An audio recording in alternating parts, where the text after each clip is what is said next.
pemirsa Unhas TV, jumpa lagi bersama saya Zahra Sabita Suceng dalam Unhas Daily. Dalam beberapa menit ke depan kami akan menyajikan berita teraktual hanya untuk Anda.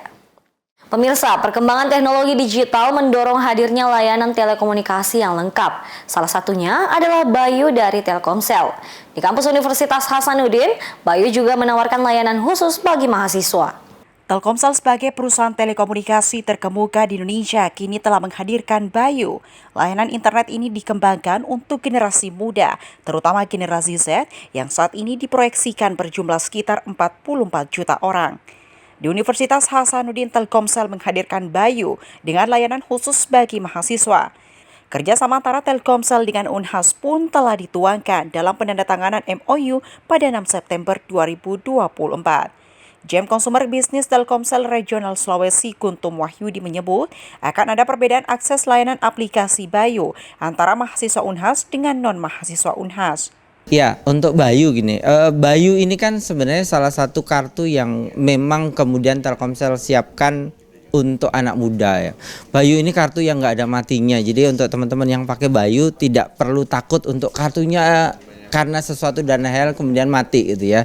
Jadi pertama itu Bayu itu akan aktif selamanya. Kemudian yang berikutnya tentunya tadi di Bayu yang nanti untuk khusus untuk teman-teman di Unhas itu akan ada paket khusus, ada value khusus yang hanya memang bisa diakses oleh teman-teman yang di Unhas, di mana Telkomsel punya anak perusahaan kunci gitu ya. Di situ kunci banyak hal, banyak pembelajaran yang kemudian bisa didapat lewat kunci tersebut yang nantinya akan bisa diakses oleh teman-teman yang pakai Bayu. Bayu sendiri hadir sebagai layanan seluler prabayar digital pertama di Indonesia, menyediakan pengalaman digital end-to-end.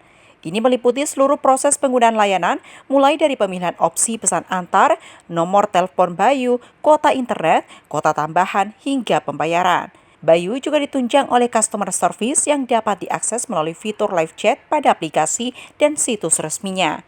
Selain itu, layanan pengguna juga terdapat pada laman Instagram dan Facebook Bayu. Fitur Bayu Games juga tersedia. Kita bisa memainkan games gratis tanpa kuota.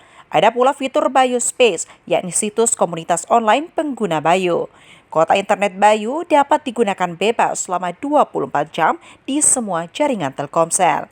Zulkarnain, Iva Syarahman, Unhas TV. Pemirsa, dunia mahasiswa selalu identik dengan tugas-tugas yang selangit. Salah satu tips supaya tetap semangat mengerjakan tugas kampus, yakni nongkrongnya di tempat kuliner asyik. Jika bicara tugas kampus, rasanya tak akan ada habis-habisnya sampai hari wisuda tiba. Waktu pun akan tersita banyak demi mendapatkan nilai terbaik. Nah, supaya tidak bosan mengerjakan tugas kampus yang selangit itu, ada baiknya ikutin tips kami, yakni kerjakan tugas di tempat nongkrong yang asyik. Di seputaran kampus Universitas Hasanuddin, tak sedikit tempat-tempat yang dapat menjadi spot nugas asyik. Salah satunya di Antama Street Food yang terletak di Jalan Urip Sumoharjo, Kota Makassar ini. Di Antama kita dapat sersan, serius tapi santai, mengerjakan tugas-tugas kampus dengan ditemani alunan live music. Juga tentunya kuliner kekinian dengan harga terjangkau. Antama Street Food ini diakui pengelolanya Ilham Alpucino, dihadirkan lantaran belum adanya food court besar dan ikonik di kota Angin Mamiri ini. Maka tak heran ada 44 tenan makanan dan minuman yang siap untuk memanjakan lidah pengunjung. Sebut saja empempe, rice box, sushi, paleko, konro, aneka mie, ayam goreng, nasi goreng, sate taichan, dan masih banyak lagi. Untuk minuman ada teh, squash, ice coffee, juga aneka jus dengan harga yang ramah dengan kantong mahasiswa. Suasana pun menjadi jualan utama. Menurut Ilham, Antama Street Food memang dirancang sebagai tempat nongkrong baru yang cocok bagi generasi Z, juga untuk generasi tua. Oke, kelebihan Antama sendiri dibandingkan dengan food street lain itu, saya punya 2 panggung yang besar. Itu yang pertama. Yang kedua, live musik itu everyday, tiap hari. Jadi ketika Plaza A main, Plaza B kita off kan. Plaza B main, Plaza A kita off kan. Seperti itu. Itu yang membuat bedanya food street Antama dengan food street yang lain yang kemarin itu yang membuat kita beda dengan Antama ini. Ditambahkan Ilham, nama Antama itu sendiri memiliki makna unik yang mencerminkan kota Makassar. Untuk para pengunjungnya, tempat ini juga menyiapkan internet gratis, toilet bersih, musola, serta parkiran luas dengan tarif parkir Rp3.000 hingga Rp5.000 per kendaraan. Ini kan kita di kota Makassar nih ya.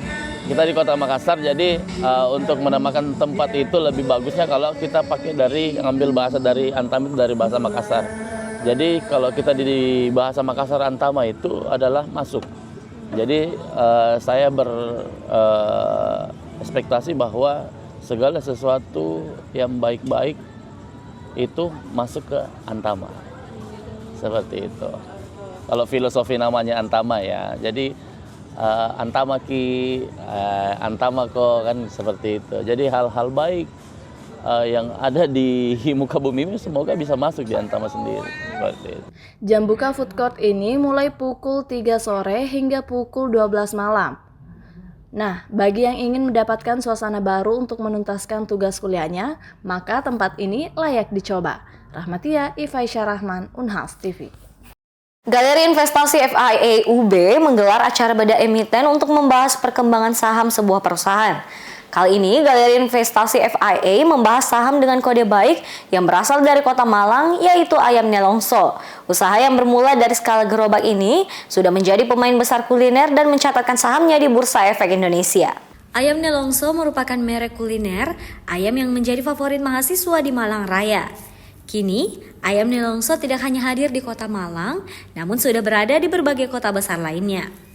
Tidak hanya itu, Ayam Nelongso juga memperkuat permodalan dengan menjual sahamnya di Bursa Efek Indonesia. Kesuksesan ini menjadi perhatian Galeri Investasi FIA Universitas Brawijaya dengan melakukan bedah emiten Ayam Nelongso. Zaki Zafran, panitia pelaksana, menjelaskan bahwa kegiatan ini merupakan salah satu upaya mengenalkan emiten pasar modal kepada mahasiswa baru. Dari Galeri Investasi akan mengadakan sebuah acara yang nantinya semacam talk show. Nanti akan ngebahas gimana sih perkembangan Ayam Nelongso. Jadi Ayam Nelongso ini kalau for your information, dia tuh udah masuk Bursa Efek. Jadi nama Ayam Nelongso sudah terdaftar di Bursa Efek. Nah, nantinya kita akan menjelaskan gimana sih tahap dari Ayam Nelongso ini dari awalnya mungkin dari gerobakan sekarang sampai bisa masuk Bursa Efek dan bahkan cabangnya itu udah ada di seluruh Indonesia gitu. Oke, kalau latar belakang sendiri kan karena kita kebetulan dari bisnis, nah kita akan ngebahas gimana sih kira-kira ownernya ini mengelola bisnisnya sehingga sampai bisa masuk Bursa Efek, dan juga kita akan ngebahas gimana sih ketika prosesnya buat beliau itu masuk ke Bursa Efek Indonesia. Pasti kan nggak mudah kan, perlu persyaratan segala macam kayak gitu. Oke, kalau targetnya target utama sih kita pengen mahasiswa ini, terutama mahasiswa baru yang administrasi bisnis, tahu lah gitu gimana sih mempraktekkan ilmu bisnis secara real, apalagi kan kita pemateri sendiri langsung dari ownernya yang punya. Buat outcome-nya sendiri kita pengen balik lagi ke yang awal tadi, kita pengen mahasiswa ini mengetahui gimana sih praktek bisnis secara real dan juga gimana sih kira-kira alur atau prosedur buat masuk ke dunia Bursa Efek Indonesia kayak gitu. Owner Ayam Nelongso, Nanang Suherman, mengaku senang dapat hadir dalam bedah emiten tersebut. Ayam Nelongso bermula dari usaha skala gerobak di pinggir jalan. Lambat laun berkembang dengan memiliki beberapa cabang dan kini sudah mampu IPO di Bursa Efek Indonesia. Materi yang tadi saya jelaskan tidak terlalu banyak, hanya memang sebuah perjalanan bagaimana PT BMP Tbk ini memulai usahanya dari sebuah gerobak sampai mampu tercatat di Bursa Efek Indonesia. Kenapa kok hanya sekedar cerita? Karena ya isinya para mahasiswa yang memang butuh untuk kita berikan sebuah edukasi, kita berikan sebuah narasi, kita berikan sebuah motivasi agar mereka, ini loh ada sebuah bisnis yang kamu tuh pada dasarnya nggak terlalu effort terlalu gede tapi mampu bisa tercatat ke Bursa Efek. Itu sih dasarnya di sini. Baik, boleh jelasin nggak latar belakang dari pemilihan materi tersebut? Latar belakangnya karena isinya di sini adalah para mahasiswa yang memang itu dibutuhkan oleh mereka. Karena kalau kita menceritakan misal nih strategi keuangan, nggak akan nyantol mereka, sehingga yang dibutuhkan pasti hanya sebuah narasi motivasi yang itu yang memang mereka harapkan untuk saat ini. Nanang mengaku ingin berbagi motivasi kepada mahasiswa baru untuk tidak meremehkan usaha kecil dan mau tekun untuk membesarkan usaha tersebut. Dari Malang, tim liputan UB TV melaporkan untuk Unhas TV. Baik pemirsa, berita tadi sekaligus menutup perjumpaan kita hari ini. Jangan lupa untuk terus saksikan Unhas Daily hanya di Unhas TV. Saya Sarah Sabita Sucheng beserta kru yang bertugas, pamit undur diri dan sampai jumpa.